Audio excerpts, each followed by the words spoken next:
Eu estava ali, no meio da plateia do Aberto da França, com o celular no modo silencioso, tentando não pensar no quanto aquele ingresso me custou.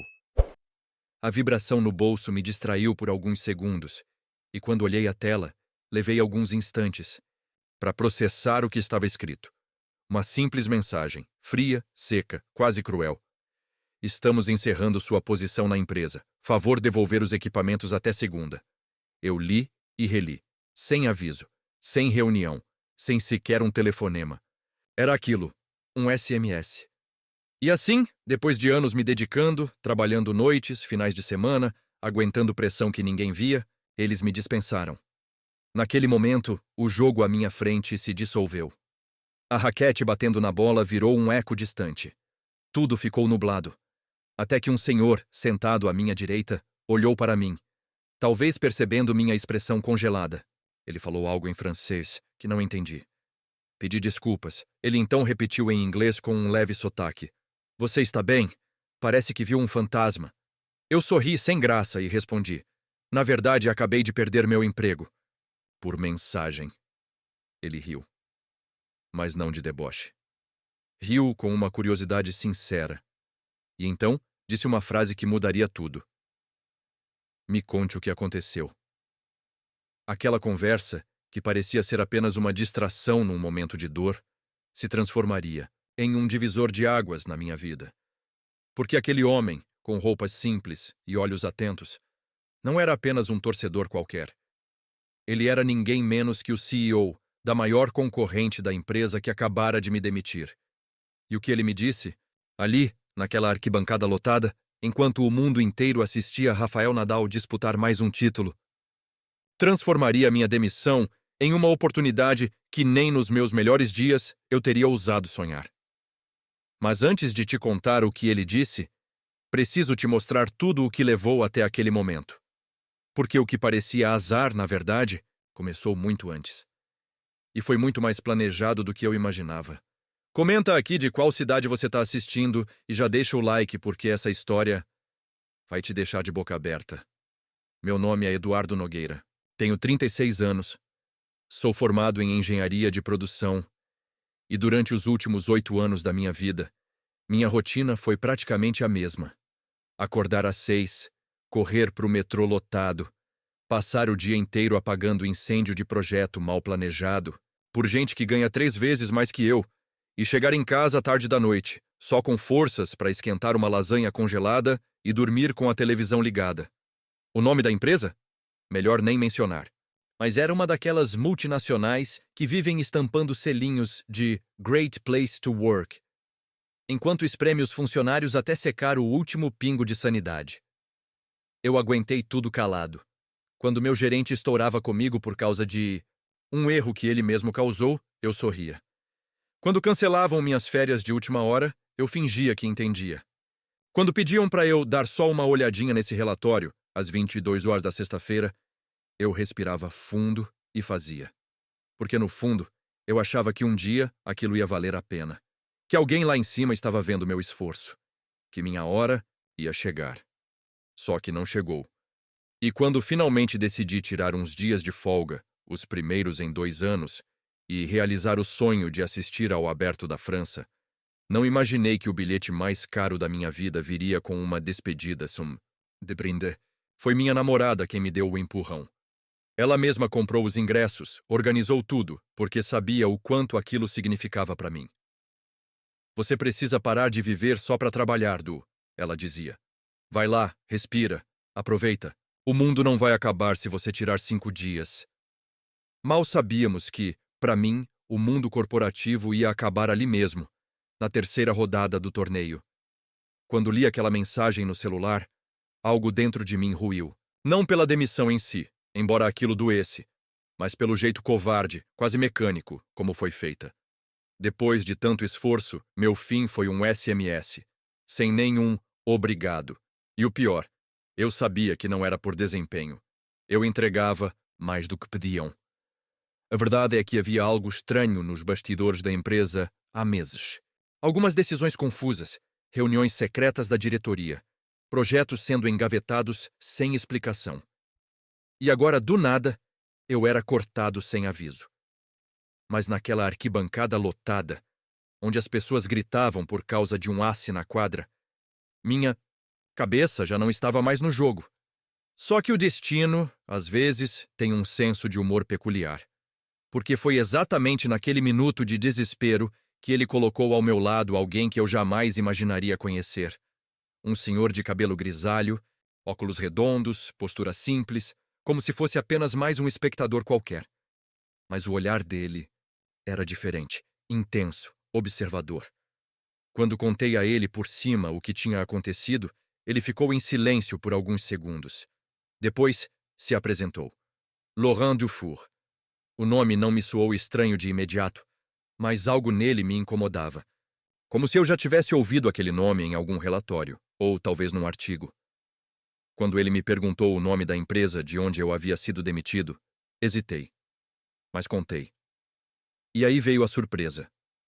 Ele conhecia não só a empresa, como os diretores.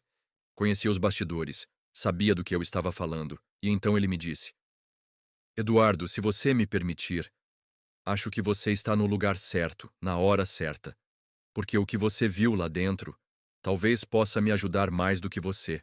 Imagina! E foi ali, naquele segundo, que tudo virou. Porque sem saber eu estava sentado ao lado do inimigo número 1 do meu antigo chefe, e ele não estava ali apenas como fã de tênis. Ele estava ali em missão. E eu havia acabado de me tornar a peça-chave. Quando Laurent disse que eu poderia ajudá-lo, minha primeira reação foi pensar que ele estava apenas sendo educado. Mas então ele tirou do bolso um cartão de visitas simples, elegante, com apenas um nome: Dufour & Cie. Foi aí que o clique veio. Dufour & Cie era o nome que vivia assombrando as reuniões da minha antiga empresa. Precisamos antecipar os lançamentos. A Dufour está vindo forte. Estão perdendo nossos talentos para Dufour. Se eles entrarem no mercado sul-americano, a gente dança. Eu não estava sentado ao lado de um CEO qualquer. Eu estava ao lado do homem que vinha ameaçando o império corporativo que eu tinha acabado de ser chutado para fora.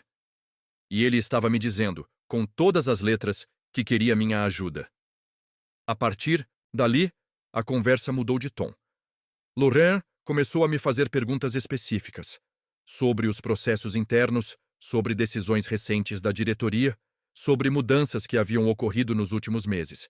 E quanto mais eu falava, mais ele sorria, com aquele olhar de quem já suspeitava da resposta. A certa altura, ele disse algo que ficou ecoando na minha cabeça por dias. Eduardo, sua demissão não foi aleatória, foi uma queima de arquivo. A frase me pegou como um soco, porque no fundo, eu já desconfiava. Sempre me mantiveram em setores estratégicos, mas nunca me incluíram de fato nas decisões. Eu via mais do que devia. Analisava planilhas demais. Fazia perguntas incômodas sem perceber. E agora, somando tudo que Laurent sabia com o que eu vivi, o quebra-cabeça começou a fazer sentido. Havia movimentações internas para uma fusão com outra empresa. Uma fusão suja, com cláusulas escondidas e possivelmente corrupção envolvida. E como eu era responsável por revisar algumas dessas documentações, talvez soubesse demais. Laurent, por outro lado, estava tentando barrar essa fusão. Era do interesse dele e do mercado que aquilo não acontecesse. Ele já tinha dados, mas precisava de alguém de dentro, alguém que tivesse vivido. E ali estava eu, demitido, sem vínculos, cheio de informações e magoado o suficiente para querer justiça, ou, quem sabe, vingança. Laurent, então, me fez um convite direto. Eduardo, volte comigo para Genebra. Me ajuda a montar esse dossiê. Você não tem ideia do quanto sua visão pode mudar esse jogo, e se tudo der certo, você vai ter um lugar na minha equipe, do jeito que quiser. Era absurdo. Parecia um filme, mas ao mesmo tempo, era tudo real. Eu tinha duas opções: voltar para o Brasil, tentar juntar os cacos, enviar currículos por e-mail, passar meses esperando por entrevistas e ser tratado como apenas mais um. Ou aceitar o convite daquele homem que, por acaso, ou não, o destino sentou ao meu lado. Durante as 2 horas seguintes, o jogo de tênis virou pano de fundo. Falamos de tudo. Laurent era afiado, direto, e tinha uma visão de negócios que eu jamais tinha testemunhado de perto. Ao final do jogo, quando o público se levantou e começou a se dispersar, ele me estendeu a mão e disse: "Pensa com calma. Eu volto para Genebra amanhã cedo. Se decidir vir, esse é meu número pessoal. Me liga até às 22 horas. E voltei para o hotel com a cabeça fervendo. Liguei para minha namorada, contei tudo. Ela ficou em silêncio por alguns segundos, depois falou: "Du, isso é tudo o que você merece. Vai, só vai." Eu queria dizer sim ali mesmo, mas havia algo que me prendia. Uma dúvida. E se fosse uma armadilha? E se ele só quisesse me usar? E se tudo aquilo fosse parte de algo ainda maior? Mas no fundo, eu sabia. Aquele era meu momento. No dia seguinte, às 6 da manhã, enquanto o sol mal havia nascido em Paris, eu estava no saguão do hotel com minha mala pronta. E lá estava Laurent, tomando um café, sorrindo como se já soubesse que eu viria. Embarcamos para Genebra e, ao chegar, fomos direto para a sede da Dufour N.C., um prédio moderno, silencioso, com um andar inteiro reservado para o time estratégico. Foi ali que entendi a dimensão daquilo tudo. Havia documentos, dossiês, planilhas e análises que confirmavam o que eu sempre suspeitei. Mas a peça final era eu. Laurent precisava que alguém cruzasse os dados, preenchesse as lacunas, confirmasse as falhas. E eu fiz isso. Durante 3 semanas, mergulhei naquele trabalho como nunca antes. Virei noites. Revisitei arquivos antigos que estavam no meu backup pessoal. Liguei pontos que só quem viveu dentro saberia unir. E quando finalizamos o relatório, Laurent me disse: "Agora, Eduardo, é hora de mostrar ao mundo o que fizeram com você. Mas também o que você fez com isso." O documento foi enviado a órgãos reguladores, publicado em um portal de denúncias corporativas e causou um verdadeiro terremoto no mercado. A fusão foi suspensa. A diretoria da antiga empresa entrou em pânico. E um a um, começaram a cair. A primeira a cair foi Márcia, a diretora financeira. Sempre foi a mais arrogante nas reuniões. Quando soube que parte das irregularidades fiscais estava ligada à sua assinatura direta, ela tentou negar. Disse que era perseguição. Mas os documentos que eu recuperei do sistema interno diziam outra coisa. Tudo foi entregue ao Ministério Público Suíço, porque parte da operação passava por contas em Genebra. Detalhe que nem Laurent sabia, até eu mostrar. A imprensa internacional começou a investigar. Um jornalista do Le Monde me procurou e pediu uma entrevista anônima. Aceitei. Contei tudo. Ele ouviu em silêncio por quase 2 horas e, no final, só disse: "Eduardo, isso vai dar muito barulho." E deu. A matéria saiu 3 dias depois com o título: "A fusão milionária que esconde um escândalo fiscal transnacional." Era o estopim. O CEO da minha ex-empresa, o mesmo que me mandou a demissão por SMS, apareceu na capa com a legenda: "O Império desmorona." A imagem circulou em grupos de WhatsApp de ex-colegas, de antigos fornecedores, até clientes da empresa comentavam. Recebi mensagens de apoio de funcionários que também haviam sido desligados de forma misteriosa. Um deles escreveu: "Agora entendo por que te chutaram. Você sabia demais." Mas o que mais me surpreendeu foi quando meu antigo gerente, Aloísio, o cara que sempre ficou em cima do muro, me ligou. A ligação durou menos de 1 minuto. Ele só disse: "Você fez o que a gente nunca teve coragem. Obrigado." Naquela noite, fui dormir com a sensação de que algo estava mudando dentro de mim. Pela primeira vez, em muito tempo, eu não me sentia usado, nem esquecido, nem descartável. Eu me sentia necessário. No dia seguinte, Laurent me chamou para uma reunião no terraço da empresa. A vista era absurda. Os Alpes ao fundo, o lago, de Genebra refletindo o céu. E ali, diante de tudo aquilo, ele me fez uma proposta. "Eduardo, quero que você assuma como diretor de inteligência estratégica da Dufour. Você tem faro, tem visão e, acima de tudo, sabe onde ninguém quer olhar." Eu respirei fundo. Era tudo o que eu sonhei, mas também era um peso. Era uma chance de recomeçar, mas com responsabilidade real. Eu pedi um dia para pensar. Laurent assentiu. "Claro, mas já aviso, a equipe já está torcendo para você aceitar." Naquela tarde, caminhei sozinho pelas ruas de Genebra. Lembrei do SMS, da sensação de estar sozinho no mundo, do vazio. E agora, ali estava eu, com uma decisão gigante nas mãos. Voltar para casa como herói da própria história, ou seguir naquela cidade, começando uma vida do zero, mas com propósito. Liguei para minha namorada. Perguntei se ela viria comigo. Ela riu e respondeu: Já tô vendo passagem. Sorri, respirei fundo e percebi que, por mais estranho que pareça, tudo começou naquele assento de arquibancada, no meio da torcida, ao lado do inimigo. E o que parecia um fim humilhante foi só o ponto de virada de algo maior. Na manhã seguinte, entrei na sala de reuniões, apertei a mão de Laurent e disse: Vamos mudar esse mercado juntos. Ele sorriu e respondeu: Não vai ser fácil, mas vai ser histórico. E foi. Nos meses seguintes, reconstruí minha carreira. Montei uma equipe com gente que, como eu, também havia sido descartada por empresas cegas de poder. Criamos projetos que bateram recordes de eficiência. E mais do que isso, viramos exemplo. Um ano depois, fui convidado a palestrar em uma conferência global de inovação corporativa. O tema? O poder da demissão injusta. Subi ao palco, olhei para aquela multidão e contei minha história, da mensagem fria recebida no meio, de um jogo até o dia em que me tornei diretor da empresa que quebrou o silêncio. No final, fui aplaudido de pé. Mas o que mais me marcou foi uma senhora que se aproximou depois e disse: Meu filho foi demitido assim também. Hoje ele está parado, sem saber o que fazer. Posso mostrar esse vídeo para ele? Eu sorri, coloquei a mão no ombro dela e disse: Claro. E diga para ele que, às vezes, perder tudo é o único jeito de descobrir o que você realmente merece. Poucos meses depois da minha palestra, recebi uma ligação inusitada. Era de um número internacional. Atendi desconfiado. Do outro lado, a voz era grave, arrastada, mas familiar.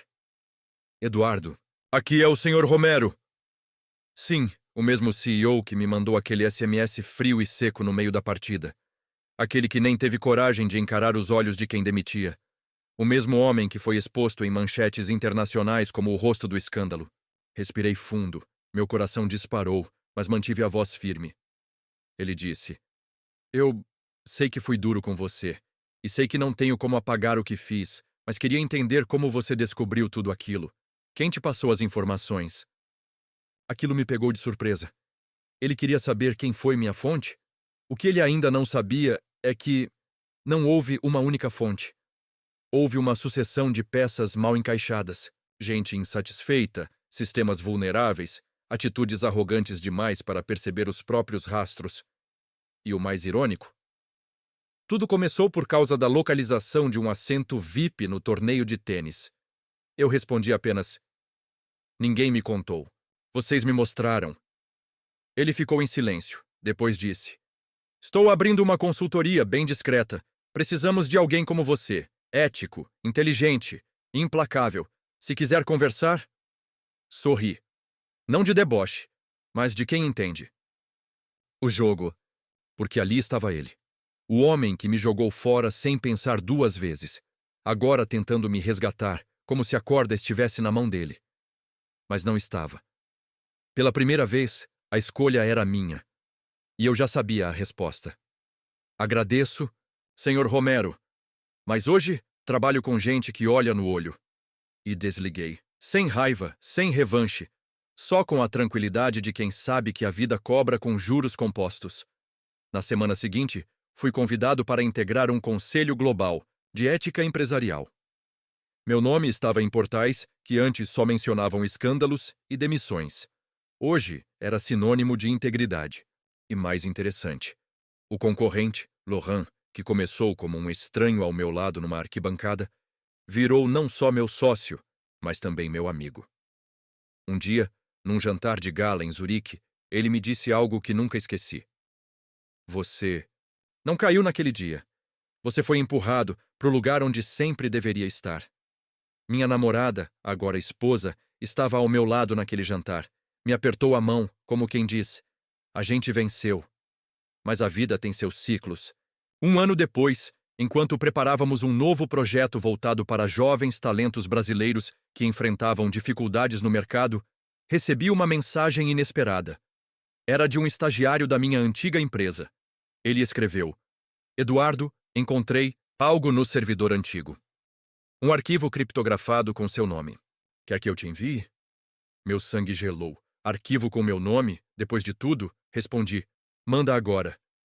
Ele mandou, e quando abri, era uma gravação de uma reunião, datada de 3 dias antes da minha demissão. Reconheci as vozes. Era Romero e 2 conselheiros. Eles discutiam não apenas como me tirar da empresa, mas por quê. E o motivo ia além do que eu imaginava. Não era só porque eu sabia demais. Era porque eu me recusava a assinar um contrato que legalizaria uma operação falsa em nome de um cliente europeu. Um contrato que eles sabiam que, se viesse à tona, poderia levar todos à cadeia. Na gravação, Romero dizia: Eduardo é brilhante, mas tem escrúpulos. E gente com escrúpulos não serve para esse tipo de jogo. Meu estômago virou. Aquilo era mais que prova. Era munição. Mas também era algo maior, porque agora, com esse áudio, eu tinha a peça que faltava. A última. A que mostrava que minha demissão não foi apenas injusta, foi um ato premeditado, arquitetado nos bastidores por quem temia a verdade. Liguei para Laurent. Ele ouviu em silêncio e depois disse: temos que expor isso. Mas eu estava dividido. Denunciar, sim. Mas e se existisse mais? E se aquele áudio fosse só a ponta? E se outros nomes, maiores, mais intocáveis, também estivessem por trás? A história que eu achava encerrada talvez tivesse apenas começado. Fechei o laptop, olhei pela janela e pensei: se fui demitido por não abaixar a cabeça, então que me demitam de todos os lugares errados, porque agora é pessoal.